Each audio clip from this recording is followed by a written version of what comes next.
श्री शिवाय नमस्तुभ्यम। हर हर महादेव। महाराष्ट्र राज्य के नांदेड़ जिले के तालुका अर्धापुर ग्राम कोंडा में गुरुजी पंडित प्रदीप मिश्रा जी के द्वारा श्री कुलेश्वर महादेव शिव महापुराण कथा शुरू हो गई है।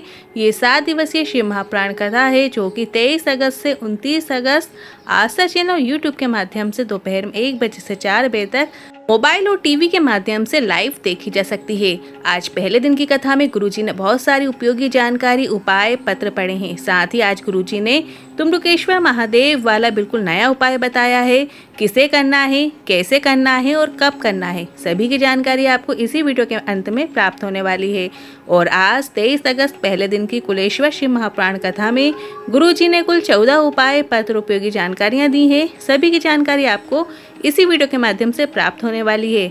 किसी कारणवश यदि आपने आज की कथा नहीं सुन पाए हैं, आज की कथा का पूरा रास्ता तो आपको इस छोटे से वीडियो से प्राप्त होने वाला है। तो बढ़ते हैं आज की कथा की पहली जानकारी की ओर।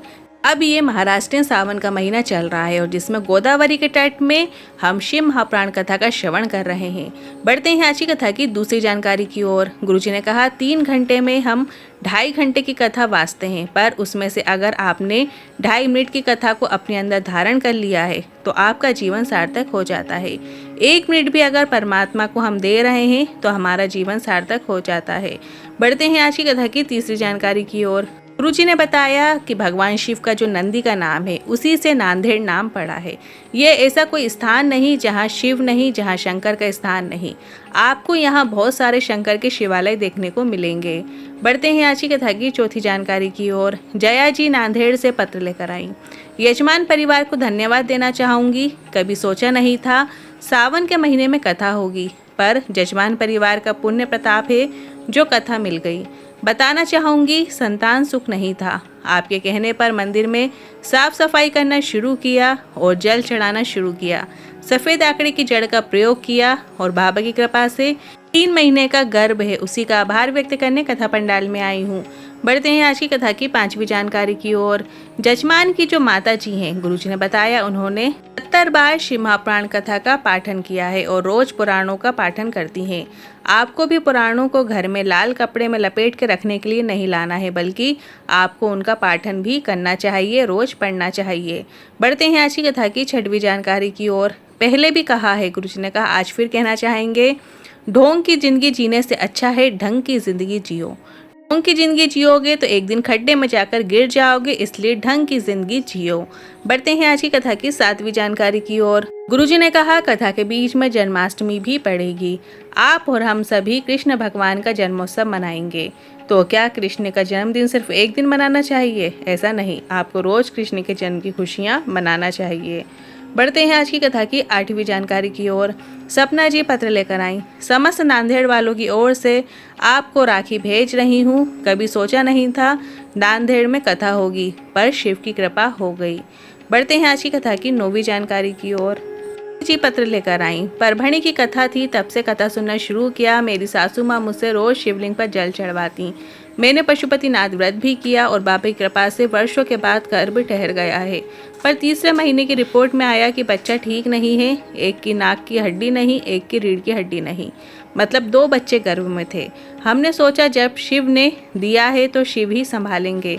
ऐसी रिपोर्ट 5 और 7वें महीने में सोनोग्राफी में पता चला दोनों बच्चे ठीक नहीं हैं, हटा देना ही सही होगा। पर इसके बाद 9 महीने निकले और मैंने 2 बच्चों को जन्म दिया। डॉक्टर ने जांच की और बताया दोनों बच्चे स्वस्थ हैं। उसी का आभार व्यक्त करने कथा पंडाल में आई हूँ।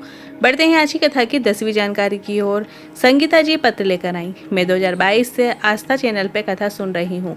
मैंने 2 बार पशुपतिनाथ व्रत भी किया है। मेरे पति की अचानक तबीयत खराब हो गई, उन्हें यूरिन में खून आने लगा।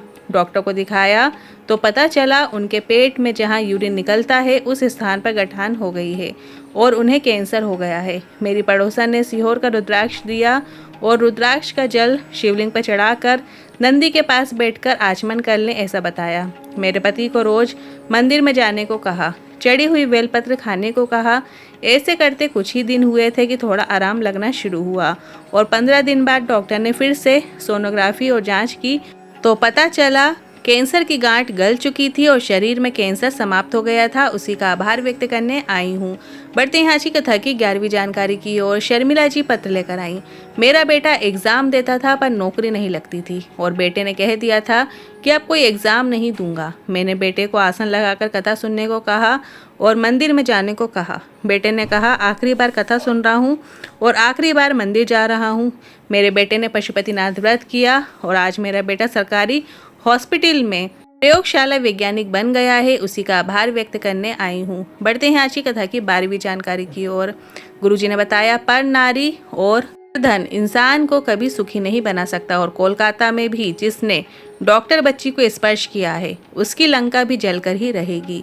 एक निवेदन पूरे भारतवासियों से करना चाहूँगा, तुम्हारे घर में अगर बेटी ने जन्म लिया है तो तुम्हारी बेटी की रक्षा की भी जवाबदारी भी तुम्हारी ही होना चाहिए, किसी और की नहीं। अपनी बेटी को खूब पढ़ाओ, विद्वान बनाओ, पर उस बेटी को शस्त्र चलाना भी जीजाबाई जैसा तुमको सिखाना होगा। अपनी बेटी को झांसी की रानी लक्ष्मीबाई जैसा बनाओ। बढ़ते हैं आज की कथा की 13वीं जानकारी की ओर। पूजा पत्र लेकर आई। मेरा गर्भ में जो बच्चा था उसकी धड़कन नहीं आई तो डॉक्टर ने हटाने को कह दिया। हमने डॉक्टर की मान के हटवा दिया। इसके बाद दूसरी बार गर्भ ठहरा। सफ़ेद आकड़ी की जड़ का प्रयोग किया, तब बड़ी मुश्किल से गर्भ ठहरा था। फिर डॉक्टर ने धड़कन नहीं है ऐसा कहा और हटाने को भी कह दिया। मेरी माँ ने आपकी कथा सुनी थी। उन्होंने मुझसे मंदिर में जाकर जल चढ़ाकर नंदी के पास बैठकर जल का आचमन करने को कहा। 5वें महीने की सोनोग्राफी में भी डॉक्टर ने बताया धड़कन नहीं है, पर हमने शिव पर भरोसा किया और बच्चे को रखा। पर 7वें महीने की रिपोर्ट में भी धड़कन नहीं आई और अंत में दर्द हुआ। तो मैंने जब बच्चे को जन्म दिया तो बच्चा पूर्ण रूप से स्वस्थ था। उसी का आभार व्यक्त करने आई हूँ। हैं आज की कथा की 14वीं जानकारी की ओर। आज की कथा में गुरुजी ने एक बहुत अच्छा उपाय बताया है जो कि इस प्रकार है। अगर नारी के गर्भ में डॉक्टर ने गांठ बता दी है या कोई समस्या बता दी है, गर्भ से संबंधित या रजोधर्म से जुड़ी हुई दिक्कत है, तो नारी को एक उपाय करना है। वो नारी शंकर भगवान के मंदिर जाए, शिवलिंग पर जहाँ अशोक सुंदरी माता का स्थान होता है वहाँ पर उसे एक बेलपत्र अर्पित करके तुमरुकेश्वर महादेव का नाम लेते हुए प्राप्त कर लेना है। मतलब सबसे पहले आपको एक बेलपत्र लेना है। बेलपत्र ऐसी लीजिए जो कहीं से भी खंडित ना हो, पूर्ण हो। शिवलिंग में जलाधारी में जो बीच में मोटी लाइन होती है अशोक सुंदरी माता का स्थान है, वहाँ पर उस बेलपत्र को उल्टी अर्पित करना है। जैसा हम शिवलिंग पे अर्पित करते हैं वैसे ही उल्टी करके आपको अशोक सुंदरी माता के स्थान पर अर्पित कर देना है। और इसके बाद तुमरुकेश्वर महादेव का स्मरण करते हुए, अपने गर्भ से जुड़ी रजोधर्म से जुड़ी समस्या का स्मरण करते हुए उस बेलपत्र को प्राप्त कर लेना है। और इसके बाद उस बेलपत्र का आपको आचमन भी कर लेना है। बेलपत्र का आचमन मतलब खा लेना है। बेलपत्र के आचमन करने का भी तरीका गुरुजी ने बताया है। सबसे पहले आपको बेलपत्र की लेफ्ट वाली पत्ती को खाना है, फिर राइट वाली पत्ती को खाना है और अंत में बीच वाली पत्ती को खाना होता है। बेलपत्र पूरी आपने सीधी मुंह में रख ली, इस तरीके से नहीं खाई जाती है। बेलपत्र को तीनों पत्तियों को ऐसा करके खाना चाहिए। और इसके बाद आपको डॉक्टर के पास जाएं, जांच कराएं, क्योंकि डॉक्टर भी भगवान का ही रूप है। सिर्फ एक बेलपत्र अगर तुमरुकेश्वर महादेव का नाम लेते हुए आचमन करते हैं तो नारी को लाभ जरूर देखने को मिलेगा। 20 से 25 दिन बाद जांच कराइए, लाभ देखने को अवश्य मिलेगा। ये उपाय आप सोमवार के दिन भी कर सकते हैं, दोष के दिन कर सकते हैं, मासिक शिवरात्रि में कर सकते हैं। आप समस्या आने पर इस उपाय को कभी भी किसी भी दिन कर सकते हैं।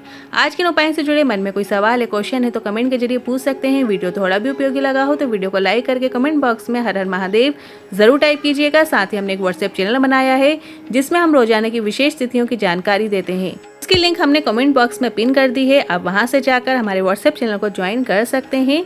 हर हर महादेव, श्री शिवाय नमस्तुभ्यम।